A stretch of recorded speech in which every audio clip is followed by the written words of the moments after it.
आषाढ़ मास के शुक्ल पक्ष की एकादशी को देवशयनी एकादशी, श्री हरिशयनी एकादशी, श्री विष्णु शयनोत्सव के नाम से जाना जाता है।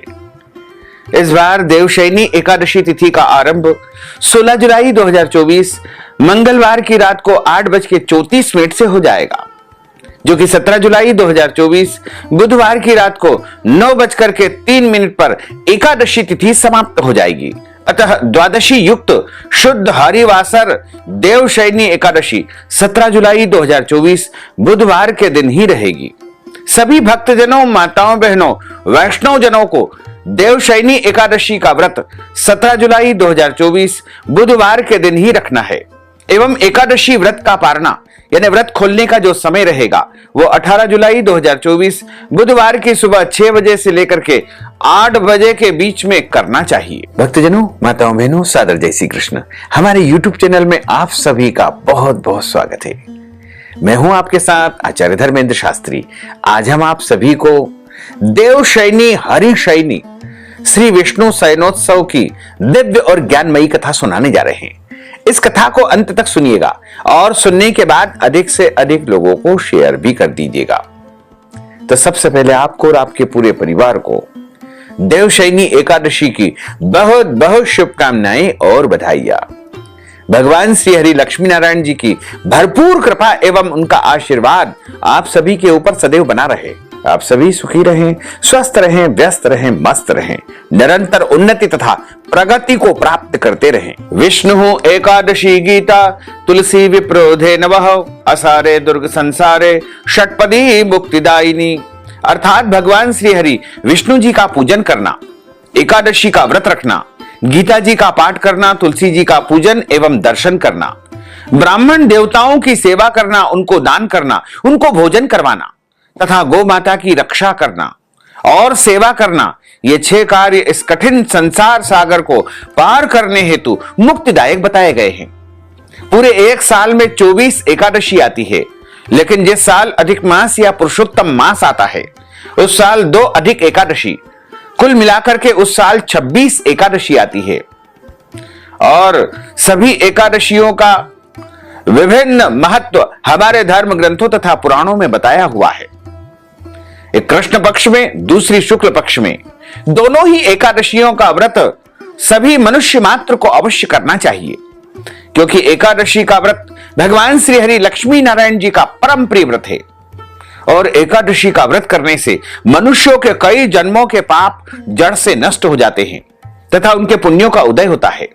जब मनुष्य के जन्म जन्मांतर के पाप नष्ट हो जाते हैं तभी उन्हें सांसारिक एवं भौतिक सुखों की प्राप्ति होती है। जो भक्तजन, माताएं, बहनें एकादशी का व्रत करते हैं उनको अपने जीवन काल में कम से कम एक बार एकादशी व्रत का उद्यापन अवश्य करना चाहिए या करवाना चाहिए। आप चाहें तो अपने घर में, निवास स्थान में, देवालय में, शिवालय में, मंदिर में, आश्रम में भी एकादशी व्रत का उद्यापन करवा सकते हैं। यदि आप चाहें तो हमारे माध्यम से भी एकादशी व्रत का उद्यापन आप करवा सकते हैं। कम से कम अपने जीवन काल में एक बार एकादशी व्रत का उद्यापन जरूर कर लेना चाहिए। जो भक्तजन, माताएं, बहनें एकादशी का व्रत करते हैं उनको दशमी तिथि से लेकर के द्वादशी तक कुछ महत्वपूर्ण नियमों का पालन अनिवार्य रूप से करना चाहिए। दशमी के दिन एक समय शुद्ध एवं सात्विक भोजन करें तथा इस दिन चावल, लहसुन, प्याज, मांस, मदिरा, मसूर की दाल, कटहल की सब्जी का उपयोग भोजन के रूप में नहीं करना चाहिए। दशमी तिथि के दिन पराय अन्न अर्थात दूसरे के घर का भोजन नहीं करना चाहिए। यदि अनजाने में या मजबूरी में दूसरे के घर का भोजन करना पड़े तो आप उसके निमित्त कुछ न कुछ दान पुण्य कर देंगे तो आपको उसका दोष नहीं लगेगा। दशमी के दिन शहद नहीं खाना चाहिए। पंचामृत के रूप में शहद का सेवन कर सकते हैं, लेकिन अकेले शहद नहीं खाना चाहिए। दशमी के दिन ब्रह्मचर्य व्रत का पालन करना चाहिए और एकादशी के दिन सुबह जल्दी उठ करके स्नान करके पूजा अर्चना करके शुद्ध पवित्र वस्त्र धारण करके मस्तक पर तिलक लगा करके एकादशी व्रत का संकल्प धारण करना चाहिए। पद्म पुराण के उत्तरखंड के अध्याय 64 में श्लोक नंबर 34 में लिखा हुआ है, एकादश्याम निराहार स्थित्वा हम परेहनि भोक्षामि पुंडरीकाक्ष शरणम में भवाच्युत।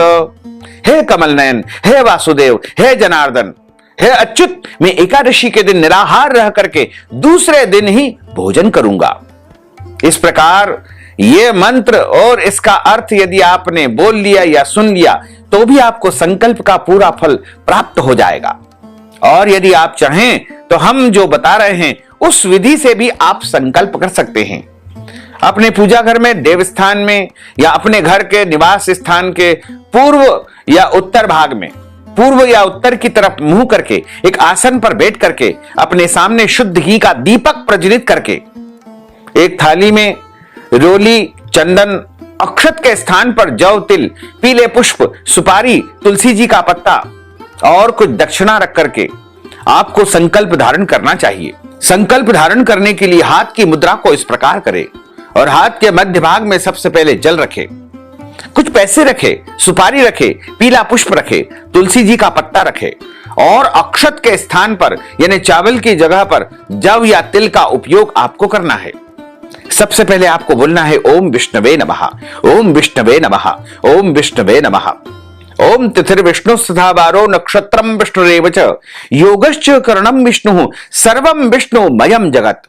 ओम विष्णुर्विष्णुर्विष्णु श्रीमद् भगवतो महापुरुषस्य विष्णोर आज्ञेयः प्रवर्तमानस्य अद्य श्री ब्रह्मणोन्हि द्वितीय प्रार्धे श्री श्वैतवारः कल्पे वैवस्वत मन्वन्त्रे अष्टाविंशतितमे कलियुगे कली प्रथम चरणे भूलोके भारतवर्षे भरतखंडे जम्बूद्वीपे आर्यावर्तांतर्गत ब्रह्मवर्तेक देशे अवंतिकायां विशाला क्षेत्रे मध्य प्रदेशे भोपाल मंडलांतर्गते भोपाल नामनी नगरे सम्मत 2081 मासानां मासे पुण्य पवित्र मासे आषाढ़ मासे शुभे शुक्ल पक्षे वर्षा ऋतोः अद्य दिवसे ही एकादश्यायां पुण्यतिथ्योः तदुपरांत द्वादश्यायां पुण्यतिथ्योः अद्य दिवसे बुधवासरान्वितायां अनुराधा दिवस नक्षत्रे वृश्चिक राशिस्ते श्री चंद्रैः कर्क राशिस्ते श्री सूर्यैः वृषभ राशिस्ते श्री देवराज गुरु शेषेषु ग्रहेषु यथा यथम राशि स्थान इससे ससु एवं ग्रह गुण गण विशेषण विशिष्टायाम शुभ पुण्य तिथौ। आप सभी बोलिएगा मम आत्मनः। अपने नाम और गोत्र का उच्चारण कर लीजिए। यदि आपको अपना गोत्र याद नहीं है तो ब्रह्म गोत्र या कश्यप गोत्र भी यहां पर उच्चारित कर सकते हैं।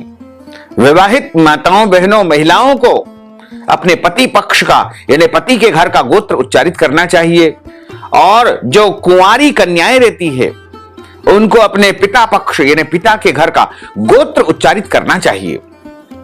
मम सकुटुंबस्य सपरिवारस्य जनानाम आयु आरोग्य ऐश्वर्य अभिवृद्ध्यर्थम अप्राप्त लक्ष्मी प्राप्त्यर्थम प्राप्त लक्ष्म्योश्च चिरकाल संरक्षणार्थम सकल मन इच्छित कामना संसिद्ध्यर्थम लोके सभायां राजद्वारे व्यापारे कृषि कार्ये सेवा कार्ये यश विजय लाभादि प्राप्त्यर्थम मम इह जन्मनि जन्मांतरे वा सकल दुरितोपशमनार्थम आदि देविक आदि भौतिक आध्यात्मिक त्रिविध तापोपशमनार्थम वात पित्त कफ जन दोष परिहारार्थम आदित्याद्यावाहित नवग्रह देवताः प्रसन्नार्थम कुल देवताः प्रसन्नार्थम सर्व देवताः प्रसन्नार्थम भगवते श्री लक्ष्मी नारायण देवता प्रीत्यर्थं च अद्य दिवसे देवशयनी एकादश्यायां व्रत कर्माहम करिष्ये। इस प्रकार संकल्प प्रभु को समर्पित करने के बाद हाथ जोड़ करके उनसे प्रार्थना करें कि हे दीन बंधु, हे दीनानाथ, हे करुणा निधान, आज मैं देवशयनी एकादशी का व्रत करने जा रहा हूं या करने जा रही हूं। मुझे पूरी शक्ति एवं सामर्थ्य प्रदान करे कि सभी नियमों का पालन करते हुए पूरे विधि विधान के साथ में मैं एकादशी का व्रत धारण कर सकूं। यदि मेरे द्वारा जाने में अनजाने में कोई त्रुटि हो जाए तो मुझे अबोध बालक जान करके क्षमा अवश्य ही प्रदान कर देना। इस प्रकार आपका एकादशी का व्रत आरंभ हो जाएगा। सूर्य भगवान को अर्घ्य प्रदान करें, माता पिता को प्रणाम करें, तुलसी जी का पूजन करें। कई लोगों ने धारणा फैला रखी है कि इस दिन तुलसी जी में जल नहीं चढ़ाना चाहिए। इस प्रकार का किसी भी शास्त्र में कोई वर्णन नहीं है। यदि आपके मन में कोई शंका है तो एक दिन पहले तुलसी पत्र तोड़ करके आप रख लीजिएगा। लेकिन एकादशी के दिन तुलसी जी में जल अवश्य अर्पण करना चाहिए, तुलसी जी का पूजन करना चाहिए, तुलसी जी के समीप दीपक भी आपको प्रज्वलित करना चाहिए। गौ माता का पूजन करें, संभव हो तो गौ माता को भी फल या फलाहारी वस्तु ही खिलाए। यदि आप गौ माता को अन्न खिला देंगे कोई दोष नहीं लगेगा। साथ ही एकादशी के दिन किसी भी मनुष्य को चावल का उपयोग नहीं करना चाहिए, चावल अपने घर में बनाना नहीं चाहिए, चावल खाना नहीं चाहिए तथा इस दिन अन्न का सेवन बिल्कुल नहीं करना चाहिए। अन्न का मतलब होता है दाल, चावल, रोटी, सब्जी इत्यादि जो भी अन्न में आता है वो सब इस दिन पूर्ण रूप से परित्याग कर देना चाहिए। एकादशी का व्रत आप फलाहार करके करें, यानी एक समय 2 समय फलाहार करें, या आपका शरीर जैसा साथ देता है वैसा फलाहार आपको करना चाहिए। लेकिन ध्यान रखें, फलाहार में हल्दी का उपयोग बिल्कुल नहीं करना चाहिए, सादे नमक का उपयोग नहीं करना चाहिए। इसमें केवल और केवल फलाहारी नमक का ही उपयोग किया जाता है। वैसे तो सर्वोत्तम फलाहार गाय का दूध और दूध से बनी हुई समस्त वस्तुओं को माना गया है। इसके साथ ही सभी प्रकार के जो फल होते हैं उनको भी फलाहार की श्रेणी में माना गया है। एकादशी के दिन अपने घर में लहसुन, प्याज, मांस, मदिरा का उपयोग बिल्कुल नहीं करना चाहिए। एकादशी के दिन झूठ न बोले, क्रोध न करे, लड़ाई झगड़ा एवं वाद विवाद बिल्कुल नहीं करना चाहिए। ब्रह्मचर्य व्रत का पालन करना चाहिए। दाढ़ी कटिंग या शेविंग नहीं करवाएं। साथ में आपको नाखून भी नहीं काटना चाहिए और शरीर के अंग के कोई भी बाल काटना या कटवाना वर्जित माना गया है। एकादशी के दिन किसी भी प्राणी का, किसी भी जीव का, किसी भी मनुष्य का अपमान बिल्कुल न करें, क्योंकि ईश्वर अंश जीव अविनाशी, प्रत्येक प्राणी में, प्रत्येक जीव में ईश्वर का वास माना गया है। और दिन में सोना नहीं चाहिए, रात्रि में जागरण करें। यदि दिन में किसी कारणवश आप सो जाते हैं तो स्नान करके ही शाम के समय पूजन अर्चन करें। प्रातःकालीन वेला में भगवान का अच्छी प्रकार से श्रृंगार करें, उनका पूजन करें। यदि आपके यहां ठाकुर जी की सेवा होती हो, पूजा होती हो तो आप उस विधि से करें। अन्यथा एकादशी के दिन प्रभु को अच्छी प्रकार से स्नान करवा करके और सुंदर वस्त्र आभूषण उनको धारण करवाएं। यदि संभव हो तो एक चौकी के ऊपर, पटे के ऊपर पीला कपड़ा या लाल कपड़ा बिछा करके मध्य भाग में भगवान श्री नारायण के कोई भी विग्रह की स्थापना करें। राधा कृष्ण, राम सीता या अन्य कोई भी प्रभु लक्ष्मी नारायण जी के विग्रह की स्थापना करके गौरी गणेश का, कलश का, भगवान नारायण के स्वरूप का पूजन अर्चन करे और ब्राह्मण देवता के मुख से कथा का श्रवण करे तथा प्रभु की आरती उतारे। चूंकि देवशयनी एकादशी है, इस दिन प्रभु को शयन भी कराना है, इसलिए सुंदर मखमल की एक गादी भगवान के लिए तैयार करे और उस गादी को बिछा करके अपने लड्डू गोपाल जी को इस दिन शाम के समय सूर्यास्त के बाद जब आप आरती पूजा कर लेते हैं उस समय सुलाना चाहिए। उनको रुईदार तकिया लगाएं और सुंदर सुंदर उनके लिए रजाई तैयार करें या छोटा सा कंबल भी आप उनको ओढ़ा सकते हैं। इस प्रकार उनसे प्रार्थना करें कि हे दीन बंधु, हे दीनानाथ, आज आप चतुर्मास के लिए न 4 माह के लिए शयन करने जा रहे हैं। आपकी कृपा और आपका आशीर्वाद हमारे जीवन पर सदैव बना रहे। इस प्रकार प्रभु को सायंकालीन वेला में शयन करवाने का भी विधान बताया गया है। यदि एकादशी के दिन आपके घर परिवार में किसी भी प्रकार का जन्म अथवा मृत्यु का सूतक लग जाता है तो ऐसी अवस्था में भी आपको व्रत के सभी नियमों का पालन करना चाहिए, व्रत भी करना चाहिए, लेकिन भगवान का स्पर्श या पूजन कार्य आपको नहीं करना चाहिए। यदि माताएं बहनें मासिक धर्म पीरियड की अवस्था में हैं, रजस्वला अवस्था में हैं, तो ऐसे समय में भी उनको व्रत अवश्य करना चाहिए। व्रत को कभी भी खंडित नहीं करना चाहिए, लेकिन ऐसी अवस्था में, अपवित्र अवस्था में भगवान का स्पर्श और पूजन करना वर्जित माना गया है। एकादशी के दिन चाय काफी पी सकते हैं, कोई दोष नहीं लगता है। एकादशी के दिन 1 से अधिक बार भी आप फलाहार कर सकते हैं। नमक वाली वस्तु का भी आप सेवन कर सकते हैं, कोई दोष नहीं लगेगा। यदि आपको कोई दवाई लेना है, औषधि ग्रहण करना है और उसके पहले आपको कुछ खाना होता है तो ऐसी अवस्था में फल या फलाहारी वस्तु आप ग्रहण करके दवाई ले सकते हैं, कोई दोष नहीं लगता है। एकादशी के दिन जल पी सकते हैं, कोई दोष नहीं लगता है। एकादशी के दिन आपको कोई भी गलत कर्म, अनैतिक कर्म, पाप कर्म बिल्कुल नहीं करना चाहिए। इस दिन अधिक से अधिक भगवान का स्मरण करें, नाम संकीर्तन करें तथा संभव हो तो श्री विष्णु सहस्त्र नाम का, श्री गोपाल सहस्त्र नाम का पाठ करें और अन्य पवित्र स्तोत्रों का पाठ या पठन करना चाहिए। श्रीमद् भगवद गीता या भागवत जी का भी इस दिन आप पाठ कर सकते हैं या श्रवण कर सकते हैं। एकादशी के दिन जितना अधिक आप प्रभु के नाम का उच्चारण करेंगे, स्मरण करेंगे, उतना ही अधिक पुण्य फल आपको प्राप्त होगा। एकादशी के दिन जब आप ब्राह्मण देवता के श्री मुखारविंद से कथा का श्रवण करते हैं तो उनको कथा सुनने के बाद दक्षिणा अवश्य प्रदान करें और यदि संभव हो तो अगले दिन पारणा के समय ब्राह्मण देवता को भोजन करवाएं। यदि भोजन नहीं करवा पाते हैं तो उनको सूखा सामान यानी आटा, दाल, चावल, सीधा सामग्री का दान करें या फिर उनको इस हेतु नगद धन राशि प्रदान करके भी आप ब्राह्मण भोजन का संपूर्ण पुण्य लाभ प्राप्त कर सकते हैं। यदि एकादशी तिथि समाप्त हो जाती है लेकिन अगले दिन का सूर्योदय नहीं हुआ है तब भी आपको व्रत नहीं खोलना चाहिए। पारणा आपको अगले दिन सूर्योदय के बाद ही करना है। किसी भी परिस्थिति में आपको एकादशी के दिन व्रत का पारणा नहीं करना चाहिए। अगले दिन सूर्योदय के बाद ही व्रत का पारणा करना चाहिए।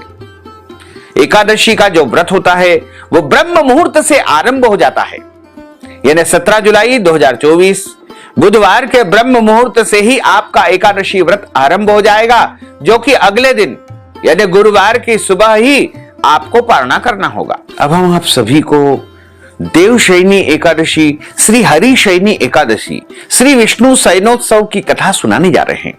इस कथा को अंत तक सुनिएगा। बोलिए श्री लक्ष्मी नारायण भगवान की जय, श्री वृंदावन बिहारी लाल की जय, श्री गिरिराज धरण की जय, श्री बाल कृष्ण लाल की जय, श्री श्याम सुंदर यमुने महारानी की जय, जगत गुरु श्री वल्लभाधीश की जय, श्री गुसाई जी परम दयाल की जय, श्री गुरुदेव की जय, लाडले लाल की जय, आज के आनंद की जय। एक समय की बात है, धर्मराज युधिष्ठिर ने कहा कि हे केशव, गुरुर् ब्रह्मा गुरुर्विष्णु गुरुर्देवो महेश्वरा, गुरुः साक्षात् परब्रह्म तस्मै श्री गुरुवे नमः। श्री अखंड मंडलाकारं व्याप्तं येन चराचरं तत्पदं दर्शितं येन तस्मै श्री गुरुवे नमः। अज्ञानान्तिमिरान्धस्य ज्ञानाञ्जनशलाकया चक्षुरुन्मीलितं येन तस्मै श्री गुरुवे नमः।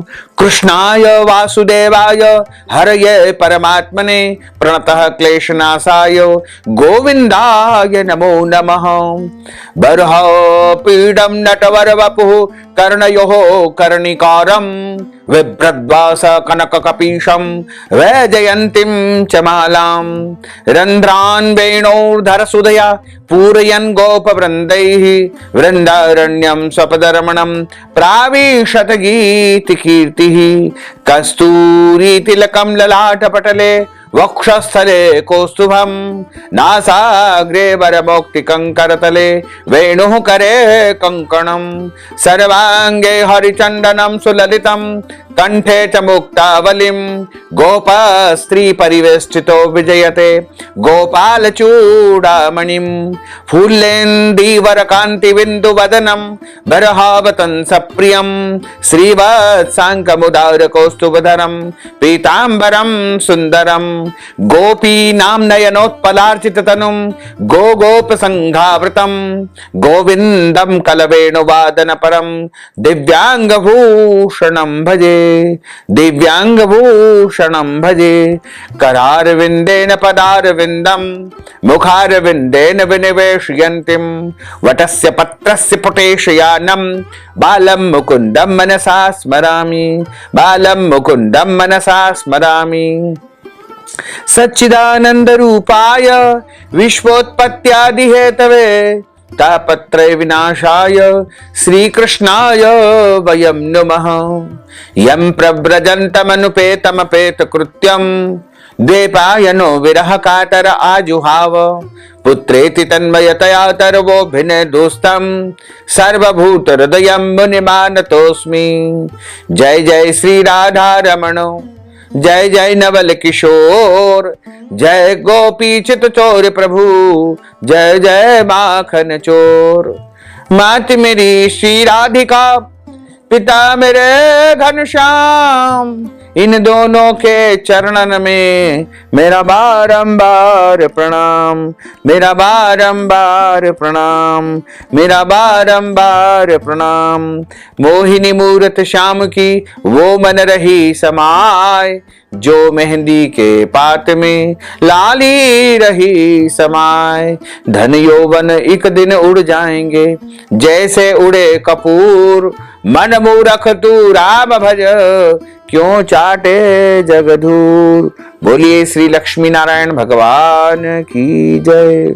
एक समय की बात है, धर्मराज युधिष्ठिर ने कहा, हे केशव, आषाढ़ माह के शुक्ल पक्ष की एकादशी का क्या नाम है?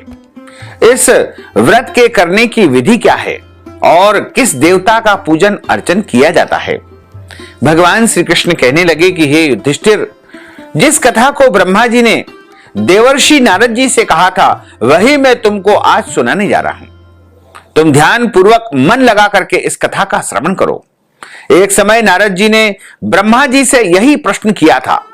तब ब्रह्मा जी ने उत्तर दिया कि हे नारद, तुमने कलयुगी जीवों के उद्धार के लिए बहुत उत्तम प्रश्न किया है, क्योंकि आषाढ़ माह के शुक्ल पक्ष की जो एकादशी आती है, उस एकादशी को देव शयनी एकादशी, विष्णु शयनी एकादशी या श्री हरि शयनी एकादशी के नाम से जाना जाता है। यह व्रत सभी व्रतों में उत्तम है। इस व्रत से समस्त पाप नष्ट हो जाते हैं और जो मनुष्य इस व्रत को नहीं करते हैं वह नरकगामी होते हैं।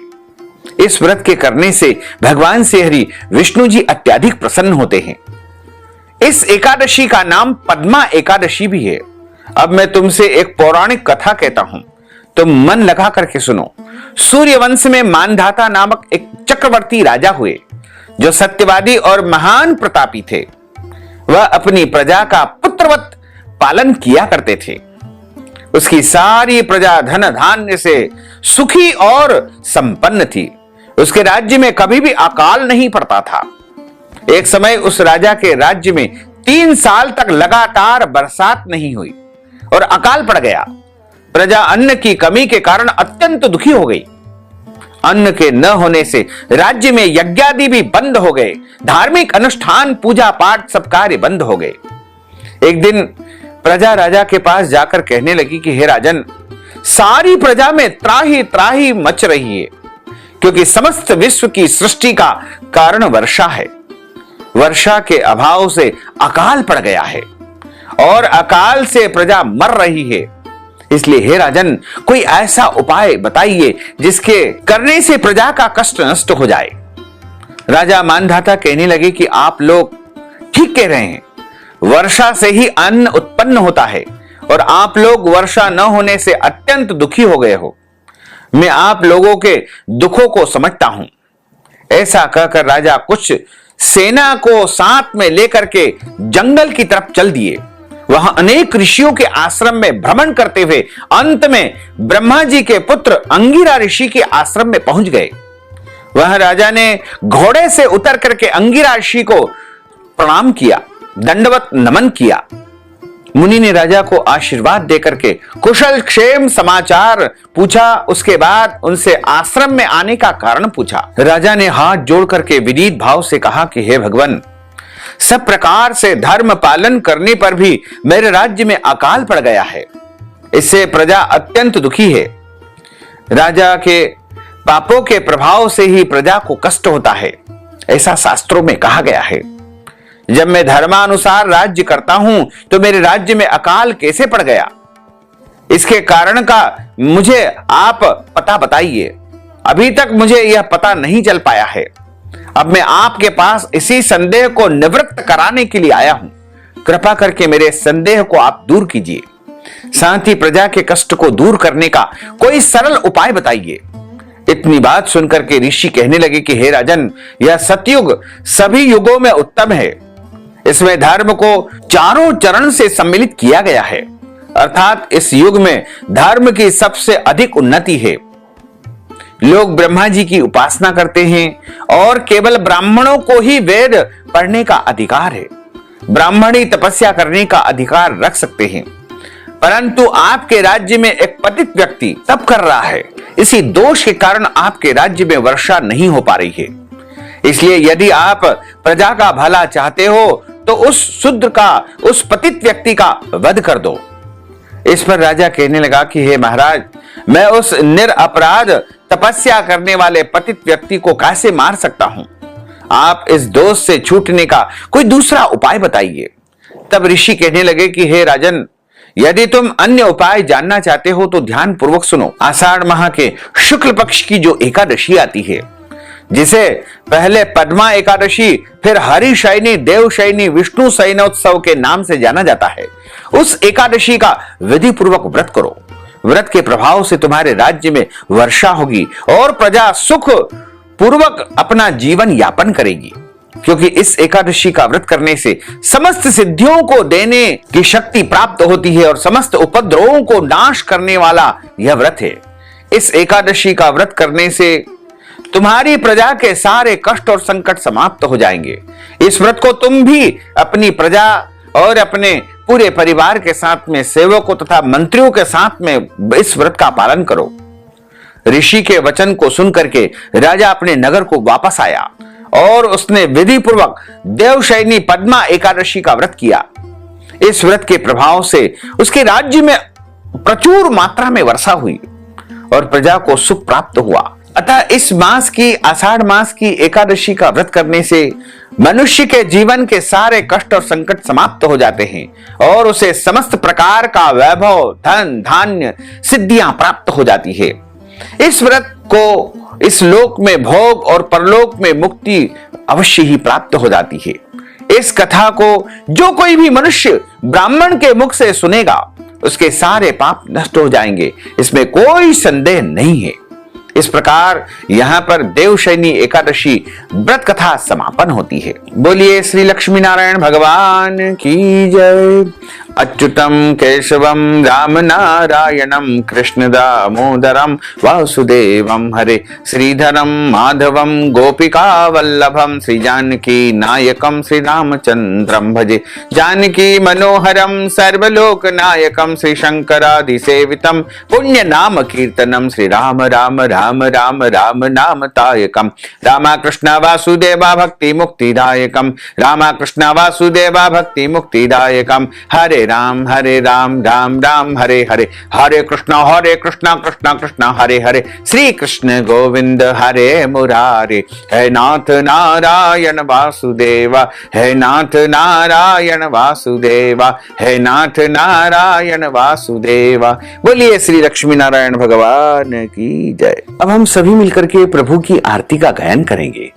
ओम जय जगदीश हरे स्वामी जय जगदीश हरे भक्त जनों के संकट दास जनों के संकट क्षण में दूर करे। ओम जय जगदीश हरे जो ध्यावे फल पावे दुख बिन से मन का स्वामी दुख बिन से मन का सुख संपत्ति घर आवे सुख संपत्ति घर आवे कष्ट मिटे तन का।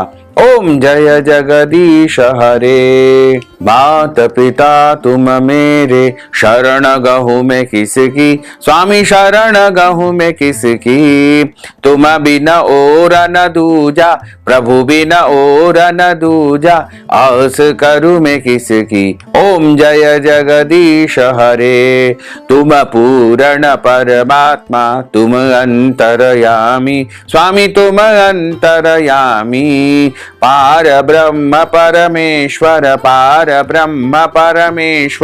तुम सबके स्वामी।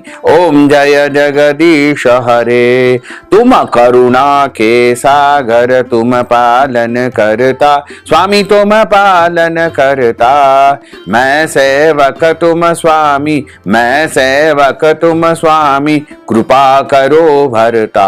ओम जय जगदीश हरे, तुम हो एक अगोचर सबके प्राणपति स्वामी, सबके प्राणपति।